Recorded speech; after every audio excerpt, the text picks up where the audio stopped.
Shabbat Shalom. Soyez bénis. Je ne le répéterai jamais assez. Yahuwah est amour. C'est le sens du pourquoi nous existons. C'est le sens du pourquoi Mashiach est venu. C'est le sens de sa parole. Aujourd'hui, j'appellerais cette étude « Passer l'épreuve ». Peut-être que je vais l'appeler différemment, mais passer l'épreuve, c'est assez... Nous avons tous, un jour ou l'autre, des épreuves. Que nous soyons riches ou pauvres. Nous avons la vie. Nous avons la nourriture. Nous avons des acquis. Et nous avons un appel. Donc un espoir, une grande espérance. Et nous avons les paroles et l'exemple de Yahushua HaMashiach. Et on est tout content lorsque, dans cet appel, cette espérance, on commence à marcher en ouvrant notre Bible et dire « Je vais marcher avec lui le reste de mes jours ». Mais on ne comprend pas toujours pourquoi des épreuves arrivent. Bon, pourquoi elles arrivent, certaines petites épreuves, ok, j'ai fait ceci, cela. Mais d'autres épreuves, pourquoi? On doit avoir la foi, cependant, que rien n'arrive par hasard. Tout est pesé, tout est compté. Pour chacun de nous, les épreuves sont parfois très différentes, mais douloureuses quand même. Mais pourquoi certaines épreuves n'en finissent plus? Et pourquoi certaines autres sont si dures? Elles peuvent être rapides, mais tellement dures.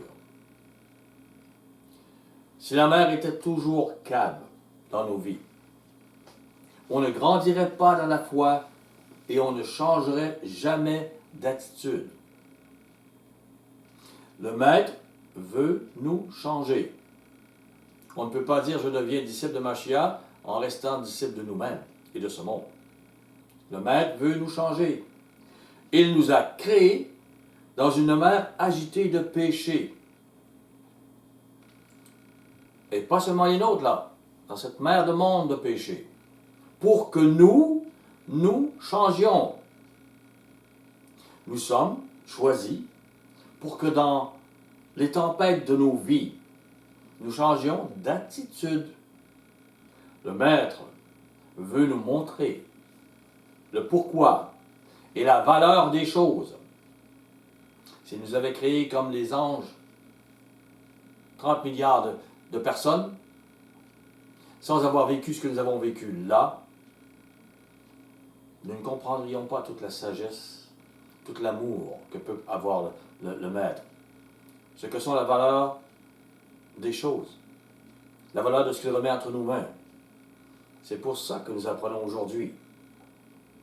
C'est dans les plus grandes tempêtes de ma vie que j'ai changé le plus.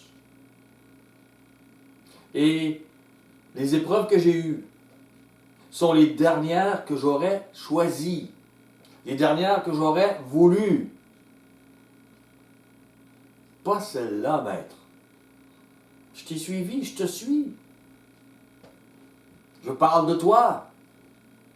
Je lis ta parole, je prie tous les jours. Pas celle-là. Le Maître ne peut pas m'amener cette épreuve-là. Et une partie de ce qui était Gilles est mort dans ces tempêtes. Une partie de moi a coulé. Et c'est tant mieux. C'est une grâce. C'est une grâce car cela a permis à une partie du caractère de Yahushua HaMashiach de prendre place en moi. Et c'est ça qui est important. Si je vis, il ne peut pas vivre en moi. Si je ne suis plus le même, c'est tant mieux. C'est tant mieux pour ceux qui m'entourent aussi. C'est tant mieux pour mon épouse. Elle peut me dire, « Oh, tu es différent. » C'est une force de caractère, une façon de voir les choses et d'agir que je n'avais pas. Et lorsqu'on est victorieux dans les épreuves, on devient un phare pour les autres dans leur tempête. Tout le monde a des tempêtes. un jour ou l'autre. Et on devient une force pour eux. Et cette force n'est pas nous. Elle fait partie de nous. Mais c'est Yahusha en nous. Parce qu'on est mort, on l'a laissé vivre en nous. On est appelé à être des phares dans la tempête. La tempête que produit les péchés de ce monde. Et pour arriver à être des phares de la tempête, ironiquement, il faut d'abord avoir été éprouvé par les tempêtes et transformé à l'image de Yahusha HaMashiach. Parce que c'est lui qui est la lumière du phare, notre lumière. Il est notre force qui permet que nous prenions notre croix, notre mort, pour que Mashiach soit notre vie. Quand il dit, nous devons mourir à nous-mêmes, prendre notre croix et le suivre. C'est notre mort qui permet que nous puissions le suivre et vivre sa vie. Être son disciple. Sinon, on ne peut pas. C'est un chemin. D'avoir une repentance, c'est un chemin. Et cela se fait un jour à la fois. Ne regardez pas, oh, dans le futur, il va arriver de telles choses. Vous payez des intérêts sur des peurs qui ne sont pas encore. Des choses qui ne sont pas. Un jour à la fois. Que ce jour soit une tempête ou pas. L'apôtre Paul a dit de se réjouir dans l'épreuve. L'épreuve nous amène à avoir de la patience, de la foi, de la paix, de la joie. Mais pas à cause des événements passagers, éphémères dans nos vies. Mais à cause que ce chemin conduit à la vie éternelle. Le grand espoir, l'amour. Notre mort à ce que nous sommes dans ces épreuves laisse place au caractère, à la vie du Messie. Et que le Messie puisse vivre en nous. Sa paix, sa joie, qui dépasse les événements qui nous entourent. On ne peut pas avoir sa paix et sa joie, qui dépassent les événements douloureux, si ce n'est pas lui qui vit en nous, si on n'a pas cette espérance. On sera choqué, on sera bouleversé, on sera troublé. Et il nous dit, soyez pas troublés, les tempêtes vont arriver. Mais j'ai vaincu le monde. Vous devez être dans sa victoire, il doit être en vous. Même si changer dans les épreuves est douloureux, difficile, la vie présente est passagère et les épreuves aussi. Elle est courte, cette vie. Quand on arrive à 70 ans, on dit, c'est pas assez. Des moments de joie, des moments de peine, des moments, des enfants tout petits, des enfants qui ont des enfants, sont rendus. Mais on s'aperçoit, on se dit, il reste plus long à l'avant. Tandis qu'avec Yahusha en nous, la vie qu'il nous offre dans le monde à venir, ce sera merveilleux et éternel. Mais il nous faut Mashiach en nous. Il travaille pour cela présentement avec nous. Et je reviens aux épreuves. Un jour à la fois. On prend un jour, des fois ils sont un jour de joie, des fois c'est un jour d'épreuve. Un jour à la fois. Genèse 12, verset 1. Genèse 12, verset 1. Yahuwah dit à Abraham, va-t'en de ton pays, de ta patrie, de la maison de ton père, dans le pays que je te montrerai. Ça paraît simple. J'ai une voiture, dans le Canada, va en Alberta, va en Ontario, va à Québec, Montréal. D'accord. Et tu vivras là. C'est la même stabilité qu'on peut dire, c'est mon pays. Mais ce n'est pas la même chose, c'est un autre pays. En ce temps-là, c'était partir de toute sécurité militaire, de toute justice, financière ou sociale. C'est va-t'en de la maison qui t'appartient, que tu as bâtie, que tu aimes. De la protection de la famille, de la maison de ton père, tes frères et famille dans laquelle tu es aussi un soutien. Quitter la terre connue, accueillante, frère, quitter les frères, les amis, les sœurs, pour se retrouver dans des terres inconnues, hostiles, dans un parcours dangereux. C'était pas simple. Vous deviez être armé. Cela prend de la foi. Et le but de plaire à Yahuwah et non pas à nous-mêmes. Abraham, ce n'était pas pour plaire à lui-même qu'il le faisait. Ou pour plaire à sa femme, ou à sa famille, ou à ses amis. Pensez, es-tu devenu fou? Ça a sûrement été la réflexion de plusieurs. En soi, c'est une épreuve. Qui peut comprendre? Mais oui, mon frère, Yahuwah m'a parlé. Je dois partir au loin. Ah oui? Parce que dans ce temps-là, il n'y avait pas de téléphone, d'Internet, on ne te reverra plus. Et tu sais qu'il y a des rois qui sont hostiles. Tu peux mourir. Oui, mais il m'a dit, es-tu devenu fou? Fais pas ça. En soi, pour Abraham, ce n'était pas une idée agréable. Et je dirais que dans les grandes ou petites choses, ce que Yah demande pour nous ne plaît pas à notre chair, à ce qu'on est habituellement. Mais nous devons nous soumettre. Et nos familles ne comprennent pas. Pourquoi tu vis le Shabbat? Pourquoi tu fais telle chose? Pourquoi tu vas à une fête comme celle-là? Pourquoi tu n'es pas avec nous? Dans un sens, vous êtes toujours là, mais pour eux, sans être là. On peut vous le reprocher. Au verset 4, Genèse 12, 4, Abraham partit, il a obéi. Il a obéi. Il peut dire à Yah, maintenant, bénis-moi. J'ai obéi. Comme Yahuwah le lui avait dit. Et Lot partit avec lui.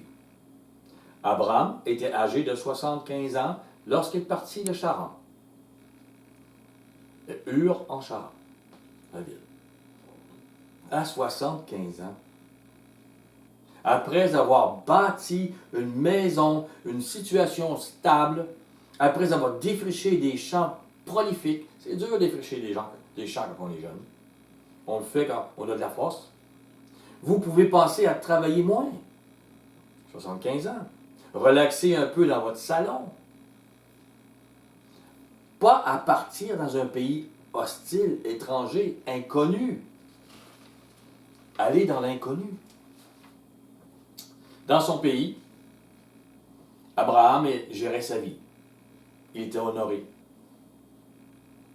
Chaque jour suffit sa peine pouvait être moins difficile que s'il se mettait à exécution ce que lui demandait Yahuwah. Chaque jour suffit sa peine devenait une peine bien différente. À 75 ans, Abraham allait avancer par la foi.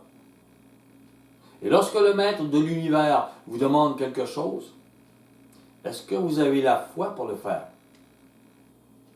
Le faites-vous, même si l'humiliation, la perte d'un salon reposant, la peine de chaque jour devient bien différente, beaucoup plus intense. Le faites-vous. Et les habitudes qui sont rassurantes, vous les perdez. La salle à dîner, le repas chaud. Oubliez ces habitudes plaisantes et stables. Il vous demande de courir. Au verset 5, Abraham prit Sarai, sa femme, et Lot, fils de son frère, avec tous les biens qu'il possédait, et les serviteurs qu'il avait acquis à Charan. Ils partirent pour aller dans le pays de Canaan. Et ils arrivèrent au pays de Canaan. Ici, ça paraît simple. On va voir plus loin que c'est parce qu'ils ont été protégés. Regardez. Mais là, ils mettent ça tout petit. Mais c'est un chemin hostile. Au verset 6. Abraham parcourut le pays jusqu'au lieu nommé Sichem, jusqu'aux chaînes de Morée. Les Cananéens étaient alors dans le pays.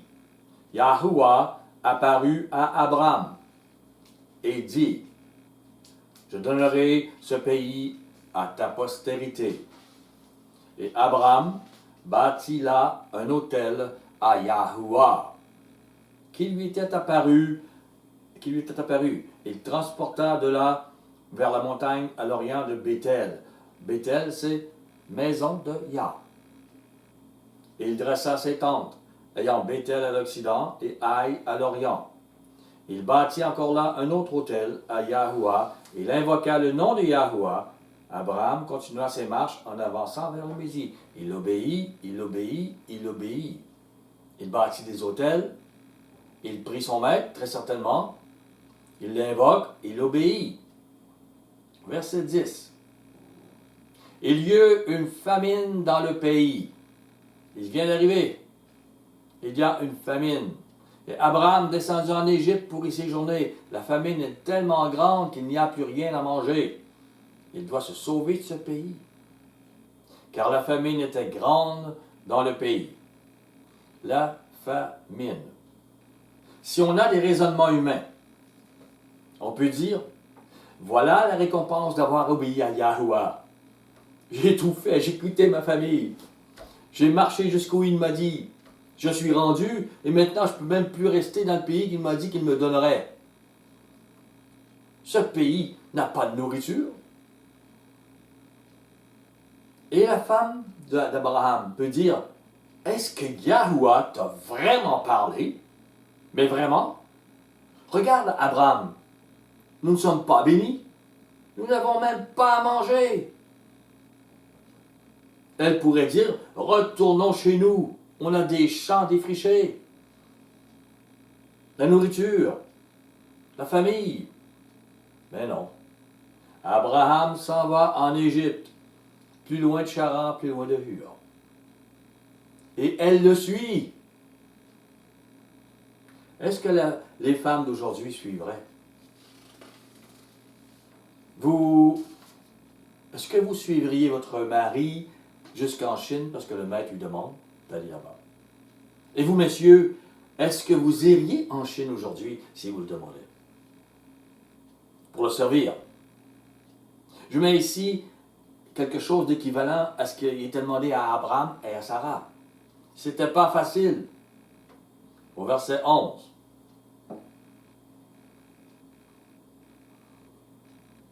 Comme il était prêt d'entrer en Égypte, il dit à Sarah et sa femme, voici, je sais que tu es une femme belle de figure. Il le savait avant de partir. Quand les Égyptiens le verront, te verront, ils diront, c'est sa femme, et ils me tueront, et te laisseront la vie. C'est ainsi qu'ils voient. C'est ainsi qu'ils croient que le maître va laisser faire pour sa femme. Il a la foi pour partir, pour obéir. Mais il raisonne humainement là. Et c'est une réalité de ce temps-là. Dis, je te prie, que tu es ma sœur, afin que je sois bien traité à cause de toi. Tu es devenu mon objet à cause de toi. Et que mon âme vive grâce à toi. On voit ici que son âme, sa vie. En plus, il ne peut protéger Sarai. Que dites-vous à votre mari? Je te l'avais bien dit. Et puis, je veux revoir mes sœurs. Je ne veux pas mourir loin d'elles. Et premièrement, je ne veux pas me prostituer. Tu es mon mari. Retournons. Mais non. La Bible ne parle pas qu'elle s'est révoltée, qu'elle a dit cela. Voici ce que la Bible dit. Prenez avec moi 1 Pierre. 1 Pierre 3.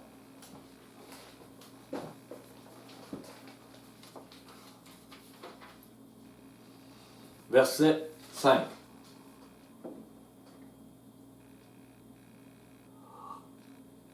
Ainsi se paraît autrefois les saintes femmes qui espéraient en Yah, soumises à leur mari, comme Sarah qui obéissait à Abraham et l'appelait son Seigneur, son Maître. C'est d'elle que vous êtes devenues les filles, en faisant ce qui est bien, sans vous laisser troubler par aucune crainte. Sarah marchait dans la foi et l'autorité de son mari. Aujourd'hui, est-ce que c'est facile? Et est-ce que c'était facile pour Sarah dans son temps? Et cela prenait beaucoup de foi et d'humilité devant Yahuwah. Que fait-il avec mon mari? Que fait-il avec moi? Pourquoi est-ce ainsi? Elle servait son mari car elle savait que Yahuwah lui demandait de vivre ainsi. C'était une petite parenthèse. Ce qui était demandé n'était ni facile pour Abraham, ni facile pour Sarah. Mari et femme doivent vouloir marcher dans la volonté de Yahuwah, même si aujourd'hui les choses peuvent être très troublantes, avec les guerres qui s'en viennent, mais c'est ainsi qu'on doit marcher. Genèse, on retourne dans Genèse 12.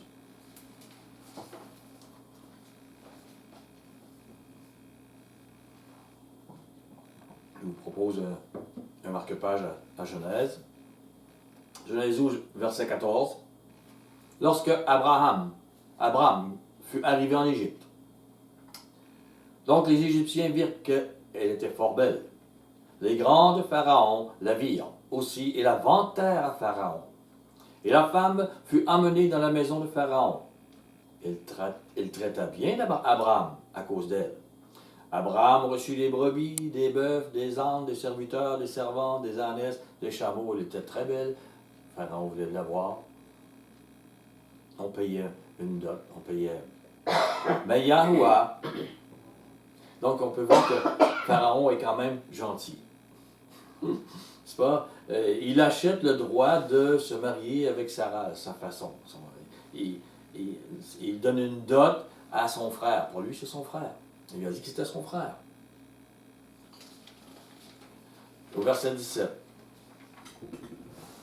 Mais Yahuwah frappa de grandes plaies Pharaon et sa maison, au sujet de Sarai, femme d'Abraham. Alors Pharaon appela Abraham et dit, « Qu'est-ce que tu m'as fait? » Les gens savaient qu'il y avait quand même un Dieu que pouvait dire. Les Hébreux disaient Yahuwah, ben, qu'est-ce que tu m'as fait? Pourquoi ne m'as-tu pas déclaré que c'est ta femme? Pourquoi as-tu dit c'est ma sœur? Aussi l'ai-je prise pour femme. Maintenant, voici ta femme. Prends-la, va-t'en. C'est écrit en va-t'en. Et Pharaon donna ordre à ses gens de le renvoyer, lui et sa femme, avec tout ce qui lui appartenait. C'est spécial. Psaume 105. Psaume 105.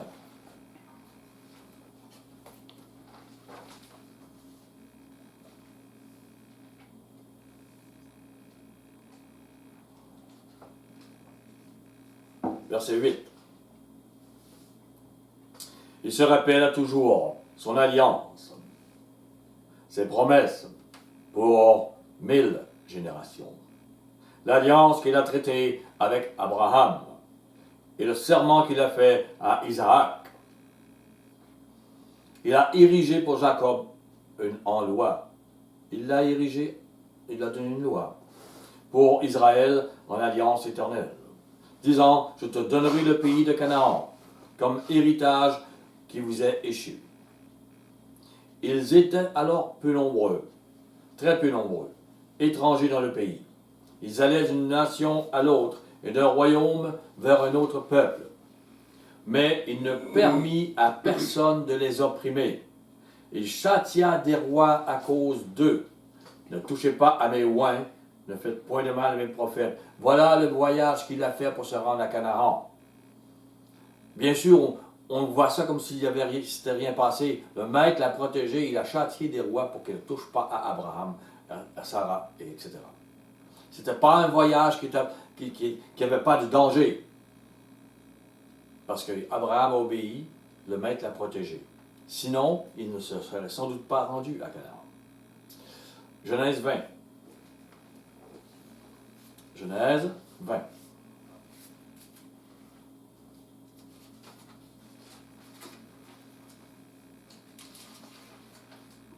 Verset 2.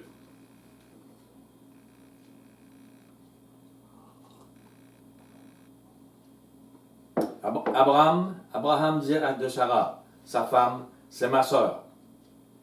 Abimelech, roi de Guérar, fit enlever Sarah.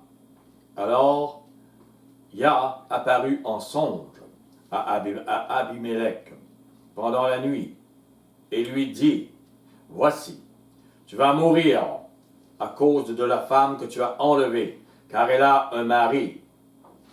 Abimelech, qui ne s'était point approché d'elle, répondit, Maître, ferais-tu périr même une nation juste? Ne m'a-t-il pas dit, c'est ma sœur? Et elle-même n'a-t-elle pas dit, c'est mon frère? J'ai agi avec un cœur pur et avec des mains innocentes. Yah lui dit en songe, je sais que tu as agi avec un cœur pur. Aussi t'ai-je empêché de pécher contre moi. C'est pourquoi je n'ai pas permis que tu la touches. Il n'a pas permis. Maintenant, rends la femme de cet homme. Vous remarquerez, Abraham a eu peur que les autres touchent. Le maître a toujours fait que les autres hommes n'ont pas touché Sarah. Maintenant, rends la femme de cet homme, car il est prophète. Il priera pour toi, et tu vivras. Mais si tu ne la rends pas, sache que tu mourras, toi et tout ce qui t'appartient. Abimelech se leva de bon matin. Il appela tous ses serviteurs. Il leur rapporta toutes ces choses. Et ces gens furent saisis d'une grande frayeur. En ce temps-là, on croyait. Abimelech appela aussi Abraham. Il lui dit, « Qu'est-ce que tu nous as fait? Et en quoi t'ai-je offensé? Que tu aies fait venir sur moi et sur mon royaume un si grand péché. Tu as commis à mon égard des actes qui ne doivent pas se commettre. » Il met la faute sur Abraham. Et Abimelech dit à Abraham, « Quelle intention avais-tu pour agir de la sorte? » Abraham répondit, « Je me disais qu'il n'y avait sans doute aucune crainte de Dieu dans ce pays, et que l'on me tuerait à cause de ma femme. De plus, il est vrai qu'elle est ma sœur, fille de mon père, seulement elle n'est pas fille de ma mère. » Et c'est sa demi-sœur. « Et elle n'est pas fille, et elle est devenue ma femme. Lorsque Yah me fit errer loin de la maison de mon père, je dis à Sarah, voici la grâce que tu me feras. Dans tous les lieux où nous irons, dis de moi, c'est mon frère. » Sarah l'a fait. Abimelech prit des brebis, des bœufs, des serviteurs, des servantes, et les donna à Abraham. Il lui rendit Sarah, sa femme. Abimelech dit, voici mon pays est devant toi. Demeure où il te plaira. Et il dit à Sarah, voici, je donne à ton frère 1000 pièces d'argent. Cela te sera un voile sur les yeux pour tous ceux qui sont avec toi, et auprès de tous tu seras justifié. Abraham pria Yah, et Yah guérit Abimelech, sa femme et ses servantes, et elles purent enfanter. On retourne à Genèse. Genèse 14, excusez-moi. Genèse 14.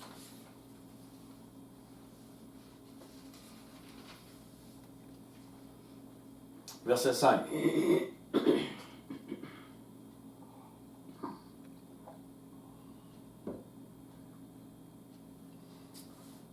Mais la 14e année, Kedorlaomer et les rois qui étaient avec lui se mirent en marche et bâtirent les Réphaïm. Et les Réphaïm, c'est des géants.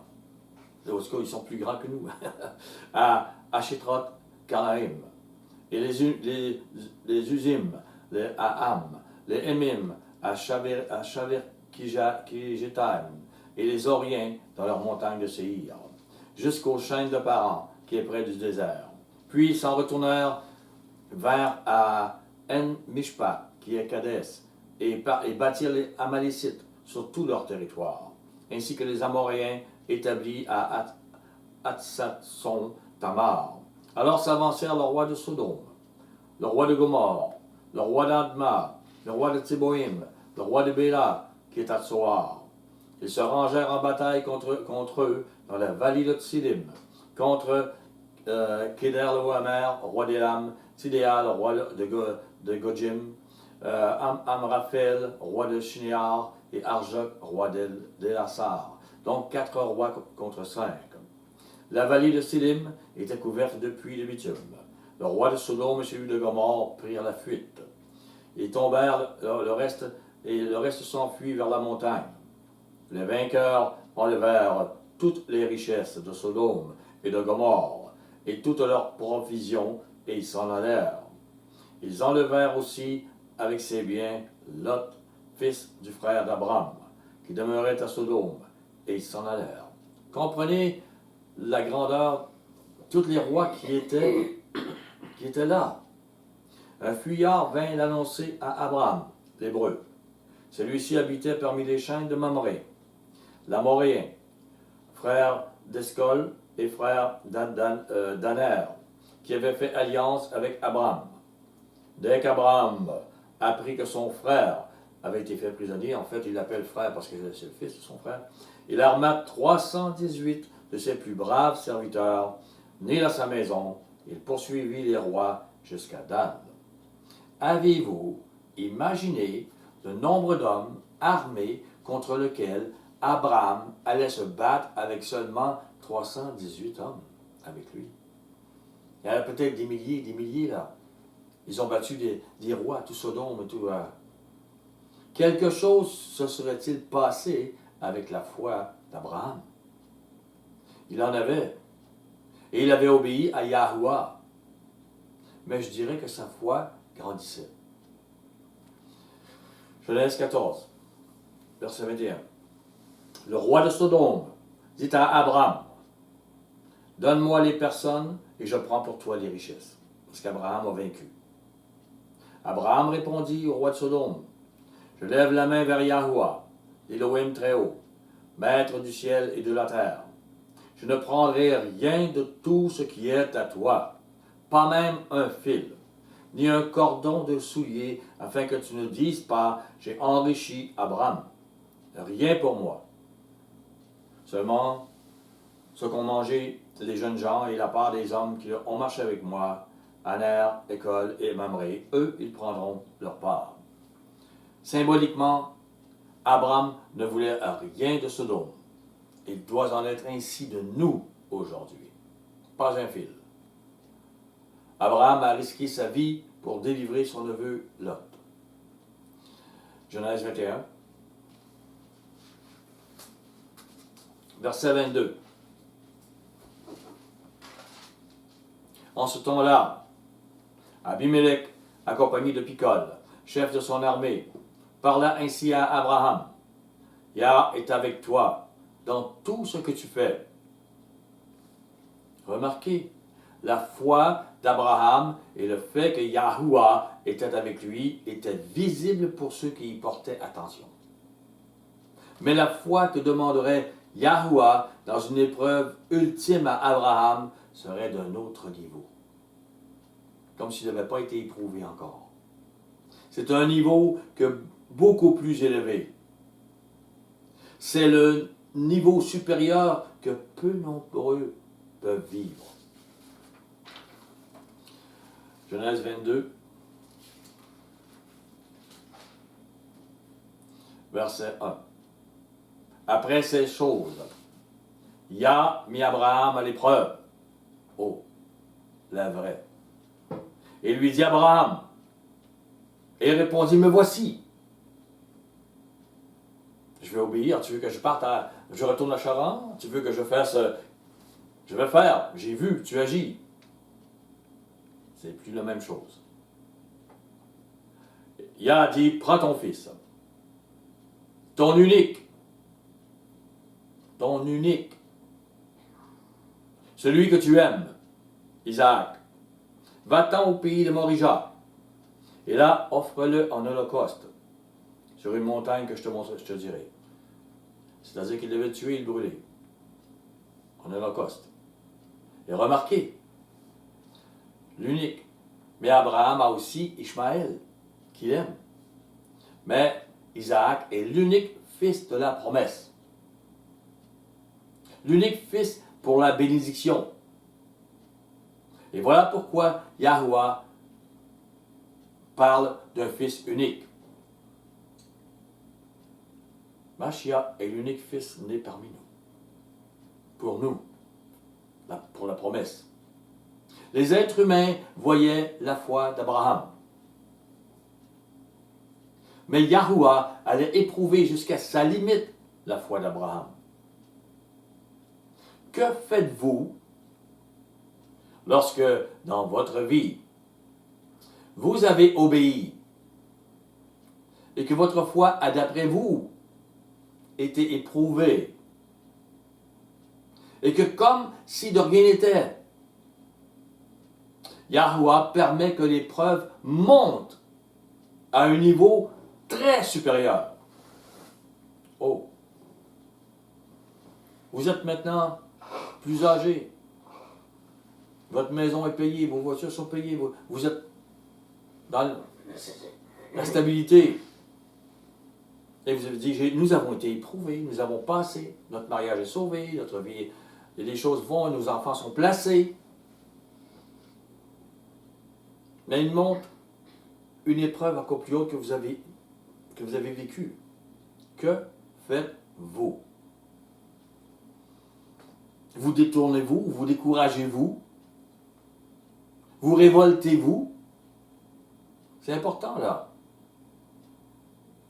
Ou, en lisant l'histoire d'Abraham, vous prenez conscience qu'avant de sceller l'alliance ultime avec vous, celle de la vie éternelle dans son royaume pour vous, avant qu'il vous donne la puissance d'être un être ressuscité, comme un ange puissant, dans son royaume, dominant. Yahweh éprouve ainsi. L'épreuve ultime est suivie de l'alliance ultime. Gardez ça dans l'esprit. L'épreuve ultime est suivie de l'alliance ultime. Persévérez dans l'épreuve. Abraham n'a jamais reçu l'alliance ultime avant d'avoir été éprouvé ultime. Et pourtant, il avait 75 ans quand il est parti. Il a fait tout ce qu'il a fait. Il a vaincu les rois. Mais voilà. Persévérez dans l'épreuve. Un homme n'est pas celui qui se lève et gagne un combat. Comprenez? Un homme est celui qui se lève dans la foi, mais qui perd des combats. Et qui persévère quand même. Parce qu'on ne gagne jamais tous les combats. Parce qu'il est là, dans la foi. Dans l'assurance de ce que dit le Maître de l'univers pour sa vie. Il perd un combat avec sa famille. Elle le fuit. Elle méprise ce qu'il fait, ce qu'il dit, finalement ce qu'il est. Il perd le combat avec ses enfants. Il n'est plus leur héros depuis longtemps. Il fuit ce qu'il est, ce qu'il pense. Il peut perdre des combats avec sa femme. Ou inversement, la femme avec son mari. Il peut perdre la face à son travail. Et même être en déroute financièrement.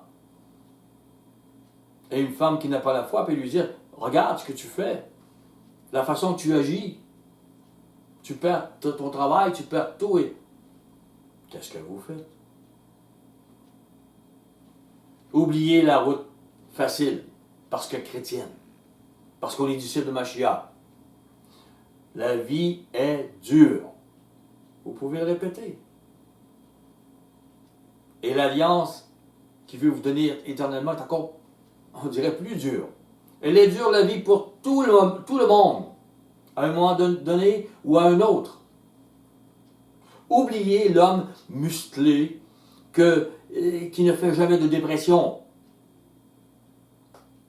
L'homme qui vit pour ses muscles, son image impressionnante, c'est sans doute le plus insécure des hommes. Il s'appuie sur sa chair. Mais s'il est malade ou s'il perd sa musculature, qu'est-ce qu'il fait? Ou s'il tombe devant un petit homme qui le confronte vraiment, ses muscles fondent. Qu'est-ce qu'il est? La force de l'homme n'est pas dans ses muscles ou dans une victoire serait-elle aux Jeux olympiques. La maladie, la douleur, la perte de notre chair, etc. produit une dépression, à un niveau ou à un autre. La majorité humaine, si ce n'est tous les humains, vivent cela un jour ou l'autre et c'est permis de Yahuwah. Même pour des apôtres, même pour des gens, prophètes, même pour Élie, qui a vécu une grande dépression après les grandes victoires. Et certains n'en sortent pas. Prenez avec moi 2 Timothée. 2 Timothée, chapitre 1.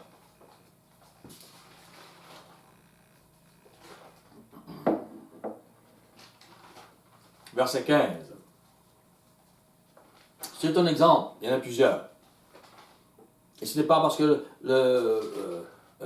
Paul ne s'est pas relevé là, il s'est relevé. Mais c'est écrit au verset 15. 2 Timothée 1, 15. Tu sais que tous ceux qui sont en Asie vont abandonner. C'est grand. Il parle aux Éphésiens, il parle aux Corinthiens, il a donné des lettres, il a travaillé, il a prié, il a pleuré les nuits pour eux. Il dit, ils m'ont abandonné, entre autres Fidèle et Hermogène.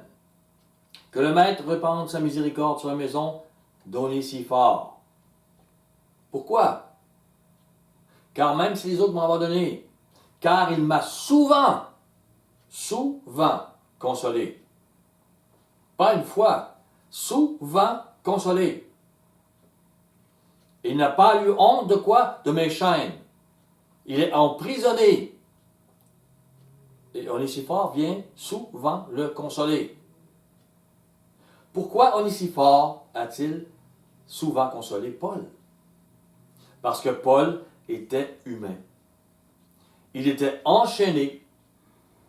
Tout son travail en Asie pour Machia, tout ce que vous lisez, Galates, Éphésiens, Corinthiens, tout ce qu'il voit, tout son travail s'écroulait. Comme si Satan semblait prendre le dessus sur l'évangile qu'il avait annoncé partout. Et il ne pouvait rien faire, il était enchaîné. Paul devait avoir des moments de découragement. Et par grâce, Yahusha amenait Onésiphore pour le consoler. Onésiphore a sûrement été éprouvé dans sa vie. Et quand on s'en relève, on est consolé par l'Esprit et on console les autres. C'est ce que Paul écrit aussi. C'est ce qui est écrit bibliquement. Il vient consoler son frère.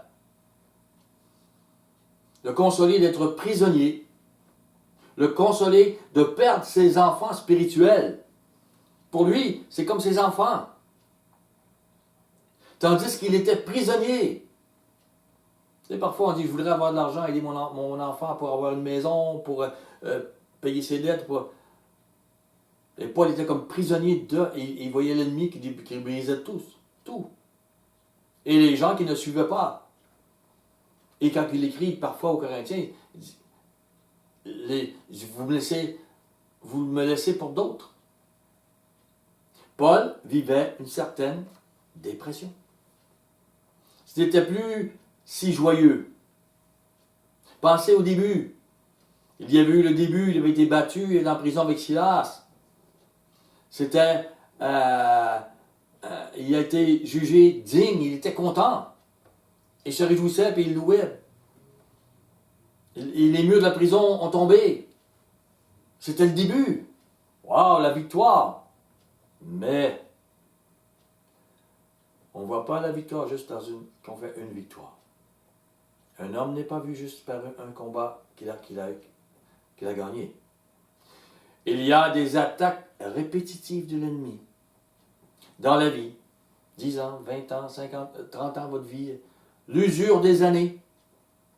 Le découragement de voir autant de travail dans les prières, les jeûnes, les angoisses, les persécutions, la soif, la faim, le froid.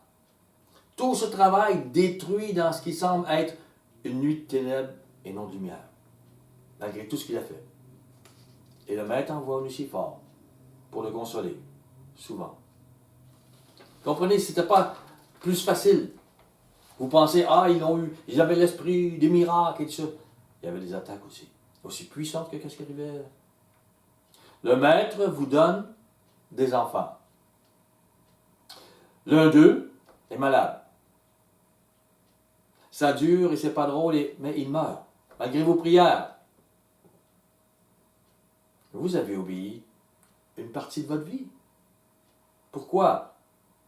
C'est l'épreuve, c'est une des douleurs les plus profondes.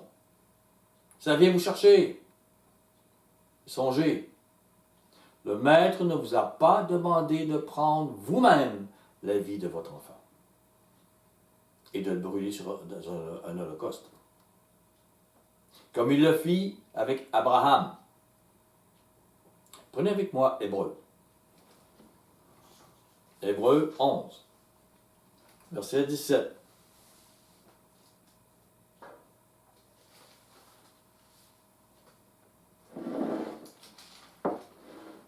C'est par la foi qu'Abraham offrit Isaac. Avez-vous cette foi? Lorsqu'il fut mis à l'épreuve. L'épreuve, c'était même pas de partir de sa famille. D'aller vaincre des rois ou d'imaginer. Et qu'il offrit son fils unique. Lui qui avait reçu les promesses. Et à qui il avait été dit en Isaac, tu auras une postérité appelée de ton nom. Une postérité de la foi. Le nom d'Abraham, vous mettez Abraham et foi. Une postérité Isaac qui représente Yahushua Mashiach. Il pensait que Yah est puissant. Aussi le recouvra-t-il par une sorte de résurrection. D'autres Bibles disent, même pour ressusciter les morts, aussi il retrouva son fils, ce qui est une préfiguration. Le maître l'aurait ressuscité très certainement, mais il a vu qu'Abraham était prêt à faire cela. Et Abraham croyait, il va le ressusciter, parce qu'il m'a dit qu'il serait la promesse de. Il pensait que Yahuwah le ressusciterait, car il avait promis en Isaac qu'il aurait une postérité. Pour lui, Yahuwah ne pouvait pas mentir. Et il avait cette puissance. Genèse 22. Croyez-vous qu'il est puissant, qu'il vous aime et qu'il fait les choses pour votre bien, qu'il ne peut pas vous mentir en cela? Genèse 22, verset 15. Yahuwah. L'ange de Yahuwah appela une seconde fois Abraham des cieux et dit, je le jure par moi-même, parole de Yahuwah, parce que tu as fait cela et que tu n'as pas refusé ton fils, ton unique, je te bénirai et je multiplierai ta postérité comme les étoiles du ciel et comme le sable qui est sur le bord de la mer. Et ta postérité possédera la porte de ses ennemis. Toutes les nations de la terre seront bénies en ta postérité parce que tu as obéi à ma voix. Abraham s'étant retourné vers ses serviteurs, ils se levèrent et s'en allèrent ensemble à Beersheba, car Abraham demeurait à Beersheba. On peut voir que Abraham a obéi. L'ultime épreuve pour avoir la grande bénédiction. Prenez avec moi Galates.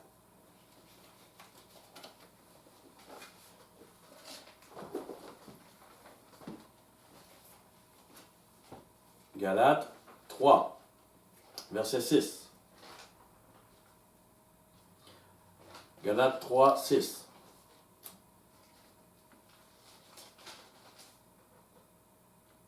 Comme Abraham crut à Yah, et que cela lui fut imputé à justice. Remarquez, quand il a obéi, qu'il a descendu, qu'il a fait tout ce qu'il a fait, ce n'est pas ce qui lui a été imputé à justice. Même si toute votre vie, vous avez marché, fait de la religion, fait ci. Non, ce qu'il veut, c'est tout. C'est votre mort et ma chienne en vous. Abraham on a demandé son fils comme ça. Vous, on demande votre mort, vous. Sur l'autel. Votre baptême, c'est ce qu'il représente. Et votre croix que vous devez porter, c'est ce qu'elle représente. Votre mort pour suivre le maître. Vous pouvez jouer la religion, mais tant que vous ne marchez comme ça, ce n'est pas imputé à justice. Vous devez mourir pour que lui vive en vous. Reconnaissez donc que ce sont ceux qui ont la foi qui sont fils d'Abraham. Aussi l'Écriture prévoyant que Yah justifierait les païens par la foi, a d'avance annoncé cette bonne nouvelle à Abraham. Toutes les nations seront bénies en toi. Ainsi, ceux qui croient sont bénis avec Abraham le croyant. Il ne vous demande pas d'aller à Charan, là. Il vous demande de mourir. Il vous demande que Mashiach puisse naître en vous. Et c'est ce qui est écrit dans Apocalypse 12, verset 1 et 2. Je le répète. Prenez avec moi le verset 28. Il n'y a plus ni juif, ni grec, ni esclave, ni libre, il n'y a plus ni homme, ni femme, car vous êtes tous en Yahushua Mashiach. Ne dites pas, parce que nous sommes juifs, nous sommes ceux qui sont en avant. Non, il n'y a plus de ça. Comme j'ai parlé pour le cercle des nations, la parole vient où est-ce que le maître veut le mettre. Et si vous êtes à Mashiach, vous êtes donc la descendance d'Abraham. Même si on n'est pas juif physiquement, nous sommes juifs spirituellement. Héritiers selon la promesse. Galates 4, verset 28. Pour vous, frères, comme Isaac, vous êtes enfants de la promesse. En et par Mashiach, nous sommes la postérité d'Abraham. Passez-vous les épreuves par et dans la foi. Ou si vous vous fiez sur vos muscles, sur votre force, sur vos finances. Êtes-vous un homme et une femme persévérant dans les épreuves? La véritable épreuve, c'est de persévérer et d'obtenir la promesse. Êtes-vous un homme ou une femme croyant aux paroles de Yahushua? Êtes-vous un homme ou une femme de Yahuwah?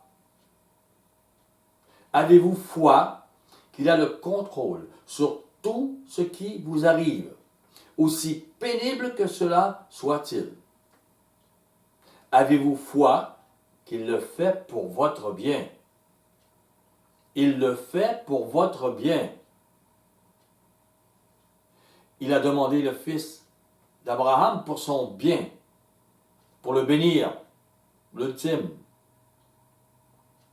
Il demande votre mort, et vous souffrez parfois pour cela, et des fois c'est long, pour votre bien. Avez-vous foi?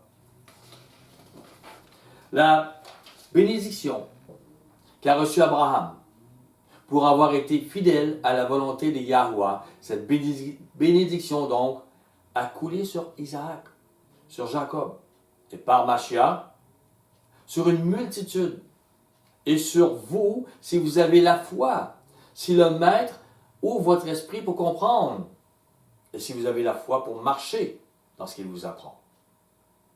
Galates 3, 14. Galates 3, 14. Afin que la bénédiction d'Abraham ait pour les païens son accomplissement en Yahushua HaMashiach, et que nous recevions par la foi l'Esprit qui vous avait été promis. Comprenez que ceux qui ne cherchent que les lettres, la loi, ne sont pas. Ils demeurent sur la malédiction. Non pas qu'on n'a pas le droit de mentir ou de voler, je suis d'accord. Mais par la foi, le Maître nous demande de mourir nous-mêmes pour aimer même son ennemi. Ça, c'est quelque chose.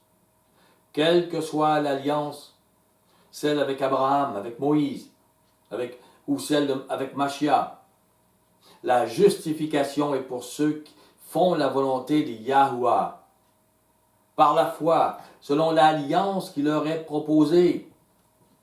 Dans chaque alliance, il y a des exigences différentes. Vous devez être victorieux dans les épreuves que Yahuwah permet pour vous.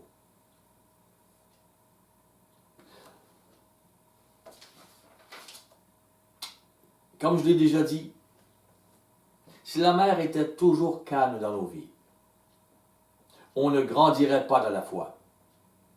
On ne changerait pas jamais, on ne changerait jamais d'attitude. Et on ne prouverait pas que nous serons éternellement fidèles à la volonté de Yahuwah pour l'éternité. Ne pas faire la volonté de Yah, c'est faire notre volonté. Nous ne devons pas faire notre volonté, mais nous attacher à faire celle de Yahuwah. Par Mashiach. Dans la dernière alliance avec Mashiach, faire la volonté de Yahuwah, quoi qu'il en coûte, vous ouvre la porte du royaume de la vie éternelle. Dans le royaume de Yahuwah, ressuscité. Plus jamais souffrir, il va effacer nos larmes. Il va essuyer nos larmes.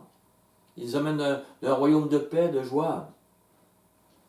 Mais soyez amour, comme il est. Soyez bénis. Soyez vivants éternellement. Comme je le disais au début, passez l'épreuve. Soyez bénis. Je vous aime.